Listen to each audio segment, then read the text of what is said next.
What is up, guys? It's the Sound Alchemist, part of OneMindSyndicate, and today I'm back to talk about Warhammer 40K. This time we are going into the newest Warhammer lore, the lore coming straight out of the Leviathan box set, that which pits the Tyranids against the Space Marines, or the Imperium for that matter, because it is taking up an entire sector of the galaxy to combat the Tyrannic threat. Leviathan is pretty powerful here. We've got the Astra Militarum, Adeptus Mechanicus, Sisters of Battle, Space Marines, and yes, even the mighty Adeptus Custodes are fighting against this threat.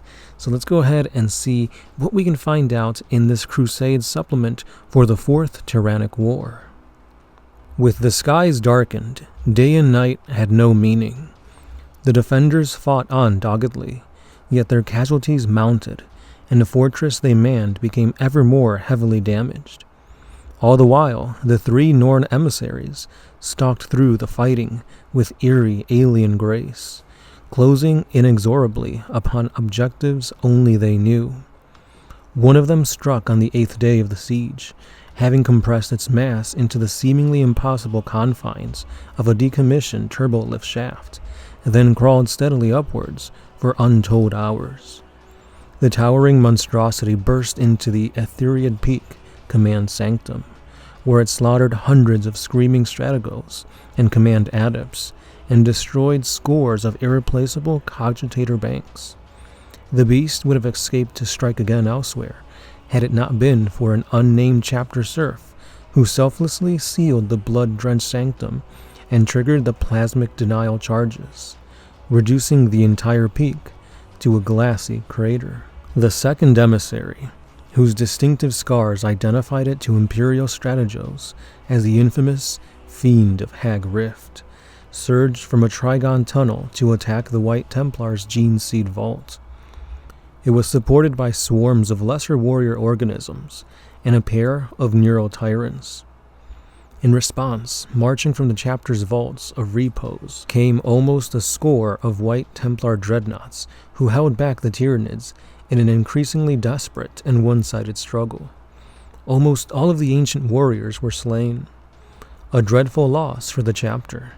However, their sacrifice brought time to Colonel Uveda of the Ortegon Grenadiers to launch a massive counterattack and drive the Tyranids back. When the vengeful chapter master Starvo arrived at the head of a White Templar strike force, the Fiend of Hag Rift was badly wounded and its swarm devastated. Yet the malevolent monster escaped to fight another day. For all the butchery and horror wrought by its fellows, it was the 3rd of the Norn emissaries that struck at the most crucial target. Scaling the snow-whipped peak of the tallest mountains and the heights of Artoris, the creature lurked in wait amidst rock and ice for its prey to emerge. Below lay the wide-open square of the Ascendorum, a great plaza wrought from a monstrous plateau, dotted with braziers, statuary shield generantorums, and flak batteries.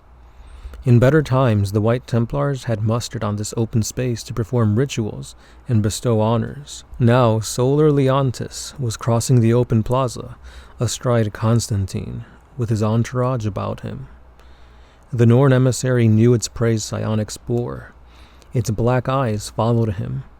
Its ropes of muscle and tendon tensed, and then it leapt out into the thin air. The Norn emissary dropped towards the plaza, sword-like talons extended, angling its huge mass to slam down directly atop Leontis. From below came screams as someone spotted the danger, and many amongst Leontis' entourage raised weapons. The Lord himself looked up, registering his doom descending upon him too swiftly to be avoided. Missiles streaked in and struck the Norn emissary in the flank when it was scant feet above Leontis' head. The impacts blossomed into concussive fireballs. Their force hurled the huge Tyranid aside, even as their shockwaves unhorsed the Lord Solar, and through him and many of his companions fled upon the flagstones. The Norn emissary buckled in the air, ichor gouging from its wound, and it turned to tumble like a cat landing with grace nothing so huge should possess. It hissed as the glided gunship that had fired upon it streaked overhead. then banked sharply with a flare of engines that came in for another pass. The craft's rear ramp whined open as it flew closer. A hulking warrior clad in ornate Oromite armor dropped, and then another, and another. The gunship's weapons blazed again. This time the emissary was ready, leaping and swinging huge talons in a scything arc. It tore the cockpit from the gunship and sent it spiraling down the mountainside in flames. The emissary wheeled and surged with serpentine speed towards Leontis, who was still staggering to get to his feet. Blood ran down his pale face from a bad scalp wound. Though he fumbled to draw his blade, the Norn emissary's prey was in no condition to defend himself. The monster reared above him. Newly arrived golden warriors moved with incredible speed and merciless focus. Those of Lord Solar's retinue not swift enough to clear a path were smashed aside with bone-breaking force as Trajan Valorous and his custodians raced to interpose themselves between Leontis and his would-be Xeno assassin. The Norn emissary was just paces from its victim when a hammering volley of bolt fire from the custodian guardian spears arrested its charge. The monster staggered, then lunged with a shriek, snatching up the nearest custodian and tearing one arm from his body, before swinging him by the other, hurling him away. Trajan Valorous stepped in and aimed a mighty stroke with his Watcher's axe that shattered several of the emissary's talons. The towering Xeno beast fainted back, then sprang past Valorous and attempted to snatch up Leontis. The Lord Solar had by now recovered his wits. However, he hurled himself backwards to escape the monster's grasp. Bodyguards and chanting priests pressed forward, raking the Norn emissary with fire from lasguns, pistols, and a handful of plasma weaponry. The monster swatted its attackers aside like insects and sent broken bodies tumbling across the plaza. The next instant, it reeled and screeched as several custodians hacked into its flesh with new blades. Eyes still fixed unerringly on the retreating Lord Solar, the Norn emissary lashed about with blistering speed. A custodian was borne aloft and ripped bodily in two.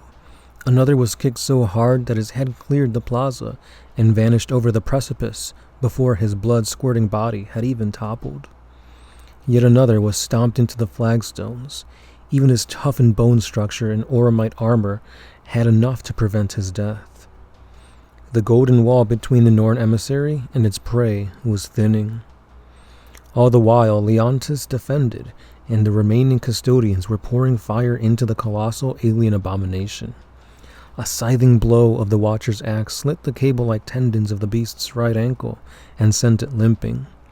A plasma blast, either skillfully placed or incredibly lucky, melted the right side of the emissary's face into a fused mass of cooked flesh. Bolter rounds fired by custodians blasted chunks of chitin and showers of ichor from the creature's limbs and body. Yet still the emissary fought on. Its whipping tail broke another of the custodian's neck and sent his body cluttering away across the plaza. A final desperate effort saw the beast hurl itself forward, jaws grasping to close upon the Lord Solar, like a trap slamming shut. Yet Valorous was there at the crucial moment, Watcher's axe swinging in like a meteoric arc to embed itself into the side of the emissary. The blade crashed hard. The emissary's skull cracked. The Xeno monster crashed to the ground, crushing more than a score of Leontis's aside under its bulk. Yet its last strike at the Lord had been fended off by the Captain General of the Emperor's own bodyguard. Valorous and his one surviving custodian kept their weapons leveled at the monster as it twitched and heaved. But it did not try to rise again. Ichor flooded from its grievous wounds, steaming as it cooled and began to freeze upon the crackled flagstones of the plaza. Lord Solar Leontis looked gravely around at the carnage, then at the stern-faced demigod who had saved his life. Expression somber, Leontis raised his hands and wordlessly offered the Captain General of the Adeptus Custodes the sign of the Aquila. Valorous returned the gesture, and they calmly set about checking his war gear and reloading the Eagle's Scream. The life of the Lord Solar had been saved, but at a terrible cost. The defenders of the sanctum had received reinforcements, but there was still a world's worth of war to be waged. And there you have it, guys, some pretty epic lore that pits a new Tyranid warrior, the Norn's emissary, against the defenders of mankind and the bodyguards of the Emperor, the Adeptus Custodes. But not just any Custodes. The Norn's emissaries are going up against Trajan Valorous, the strongest custody except maybe Constantine Valdor, but nonetheless, this monstrous beast is capable of ripping apart Custodes. You saw here how he was just breaking necks, pummeling their armor into nothing, and only 2 Custodes survived the assault. Time and time again, we see how these Custodes are essentially gods in the eyes of the Imperium. Nothing can take them on, and here we see just the opposite. They are getting their butts kicked unlike anything else we've seen. The last time we've seen Custodes lose like this was probably against Horus during the Heresy. So yeah, the Tyranids are definitely a major threat here, and I can't imagine how the Imperium is going to be able to hold them off long enough for something to come and save them. But that's a story for another time. Please let me know your thoughts down below. Was it insane to see the Custodes lose a battle? Well, they did win, but they took heavy losses. Or did you see this coming? Because again, new edition, new threats, new lore. And I think it's nice to see the Custodes go down a peg here, because they're always winning. They're always, the golden boys, but not so much here. Grim darkness comes for everyone in 40K.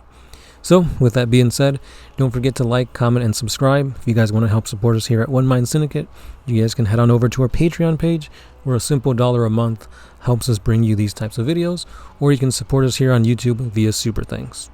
As always, it's been the Sound Alchemist, part of OneMindSyndicate, and I'll catch you guys in the next one. Peace.